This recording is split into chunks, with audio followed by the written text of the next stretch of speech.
friends. Today in our house we have special guest, Betsy Stevens. Betsy Stevens is a cancer survivor. In 2012, she came to my office and she said, Ruslana, you saved your husband's life, now save mine. And that's how our relationship started. Okay, Betsy, hi. Hi. Tell us please what happened with you in 2012.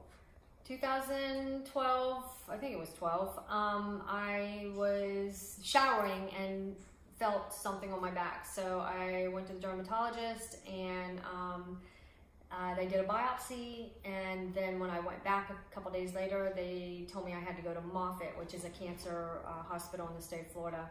So I went to Moffitt and they said I needed surgery. So I went into surgery, and when I came out, they told me it was stage 4 melanoma, and sent me home. And I think I had a checkup with them in like 6 weeks. Within 3 weeks, there was like 10 tumors on my back and one under my armpit. By the time I went back in that 3 weeks, I mean, they popped up really fast. So went back in and they looked at me and they said, I wasn't a candidate for chemo or radiation. It was too far gone. But they... Meaning your primary tumor spread? Yeah, it spread, it metastasized. They said they could try something new, which was called interleukin-2, which I understand you have that in your own body, yep, and it helps your own immune system fight itself. So it was like immune therapy, which way I got it, which I was not opposed to that. I thought that would be a great alternative.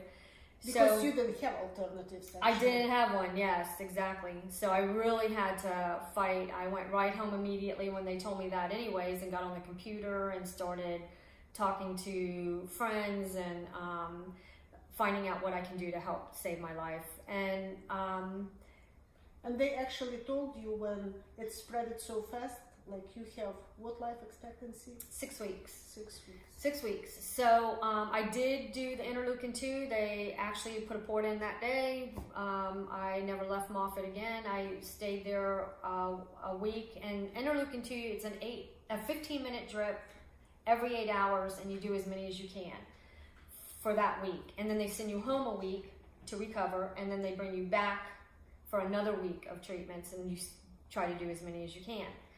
The first week I did 9. They couldn't believe it.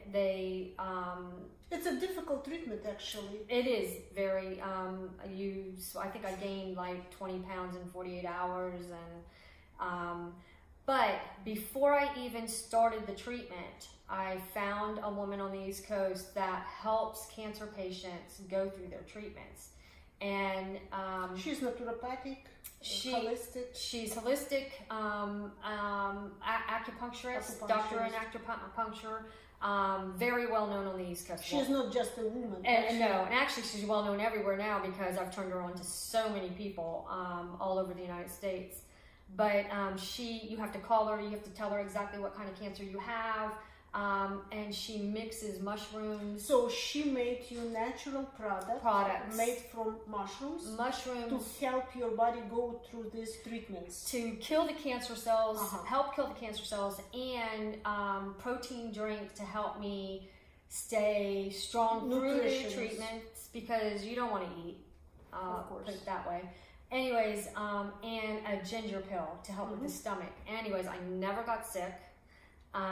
Actually, I could have done more treatments, except they stopped it because I had gained so much weight I could hardly breathe. And once you say you can't breathe, it was like, oh, things started coming out. And anyways, so long story short, it took care of all the tumors on my back, and it shrunk the one under my armpit from an 80 to a 4 milliliter.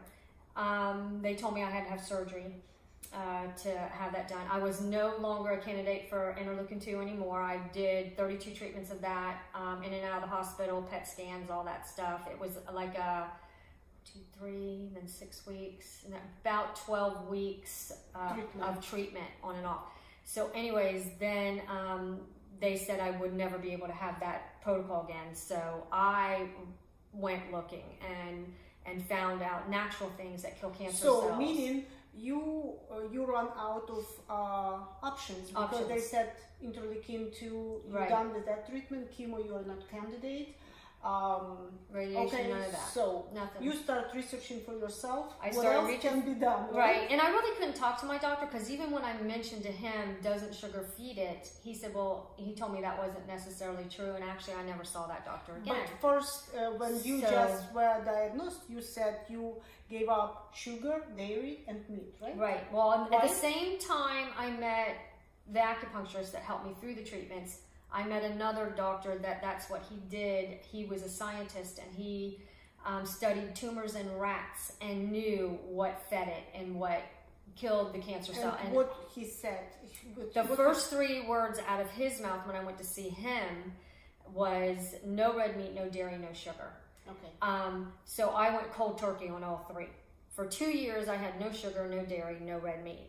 The red meat and the dairy wasn't hard, easy peasy. Sugar is 8 times more addicting than heroin. Yeah. It's hard for me to eat. Even today, I want to eat sugar.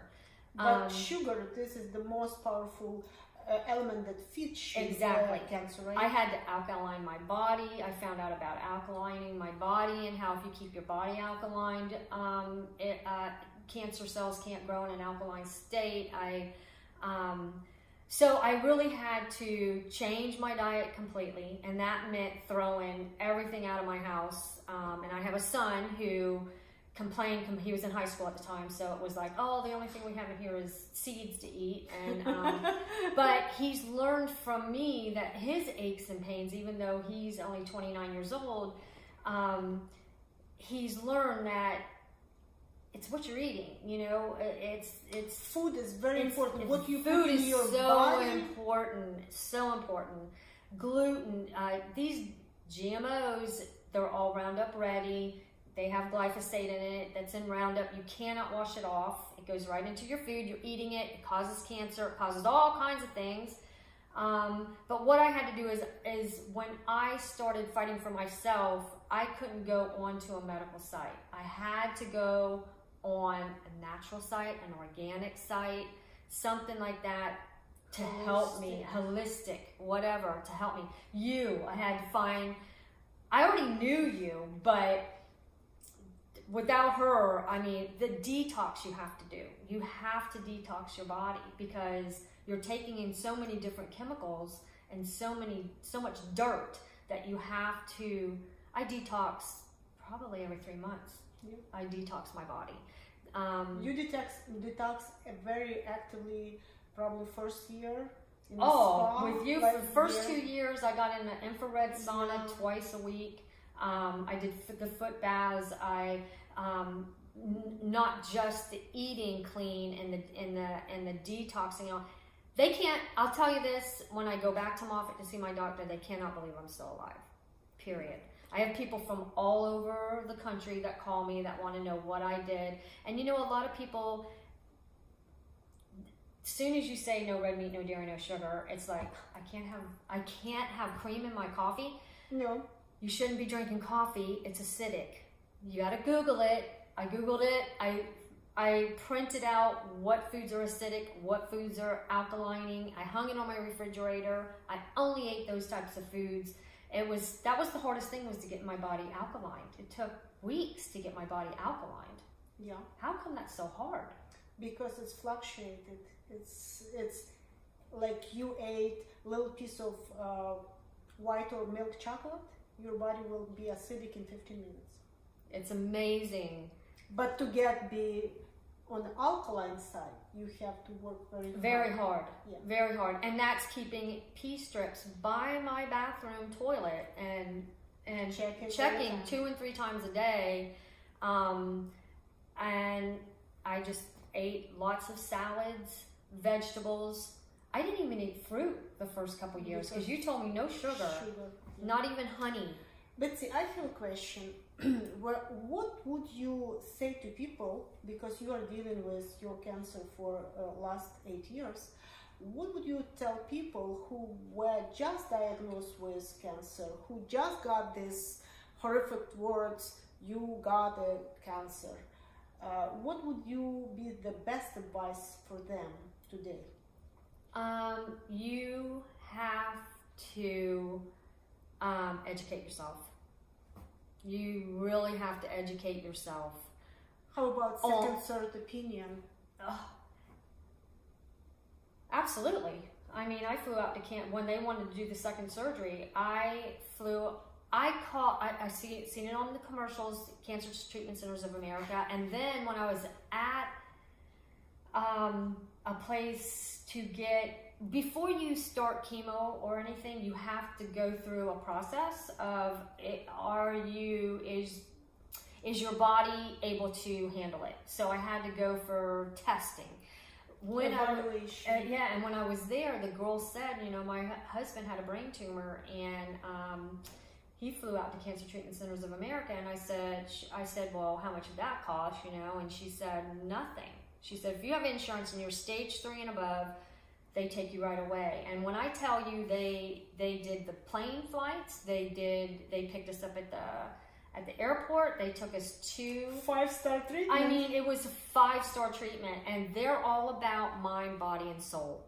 Okay. They're all about meditation and cleansing and eating the right foods. If I understood correctly, it's not about treatment your tumor, it's healing. And right. Yeah. Right. Recovering your body from Absolutely. And do everything that new cancer cells won't be able to live and develop in your body, right? Absolutely. Absolutely. One more question, Betsy.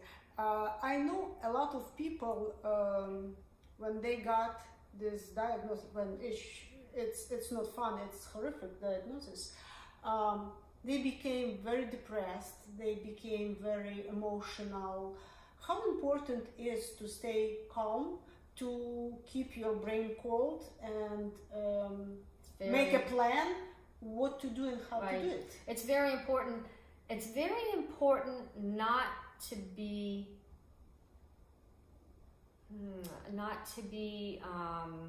pressured into doing something. You got to understand, it takes years for a tumor to develop. It takes years for them to detect it. It doesn't happen over. It's not that you didn't have cancer last year and now you have it. Everybody has cancer cells in their body. Yeah. But you got to be level-headed, and you've got to be able to educate yourself. Educate yourself. Have people around you that are going to support you in whatever you decide, and know that chemo and radiation is not always the answer. It's not always the only thing that can help you. You can definitely help yourself. It takes years to break the body down. The body's very strong. Yeah. You taught me a lot. I mean, it takes years to break it down. It's going to take years to bring it back up again. It's taken me years. I still am testing my urine. I'm still detoxing. Meaning, you are trying to say even 8 years, and doctors many times gave you clear list, like you are cancer free. Oh, you're still doing this, right? I still do. Oh, it will be the rest of my life. Okay. Yes. Yeah. Yes. So your message is, if you were diagnosed with cancer, even when you went to treatment and your treatment was extremely successful, you are cancer free, you still have to do something to keep your body in this stage. Exactly. Right? What I was putting in wasn't helping my body, it was tearing my body down. Okay. So just changing everything. Stress is like one of the #1 causes of diseases anyways, cancer mainly, but it's kind of difficult when you're diagnosed to stay stress-free. Yes. But I don't know if it was that I was just mind blown away that they told me this, because I felt great. I've always been very active. I live on a small farm. I'm always busy. I've never been sick. I never am sick. Did you pray? Did you meditate? Oh, yes. Did you took a time to talk to yourself? I actually even went to a healer, and did a lot of healing. I did acupuncture. I did a lot of things. Nothing was closed to me. I tried everything and did everything. I bought a sauna. When you know, infrared sauna. It's at my house. I mean, So still doing it, and you are planning to do it to the rest of your life. Right. Yep. I think it was year before last was my 5 year, so this must be my 7th year. And Moffitt finally said, "Okay, I'll see it." We're discharging you. Because they always say it's 5 year whatever. But anyways, as of right now, I'm still cancer free. Betsy is a success story how to heal your body from deadly cancer, and not to treat your cancer, to heal your body, to clear your brain, and to stay calm, and actually to be a winner in this battle. Betsy, I thank you so much for came to us today. Thank you so much. Yes, and dear thank friends. you. Without her, I probably would still be running around, but she saved me. Thank you so much for your attention, people. Thank you.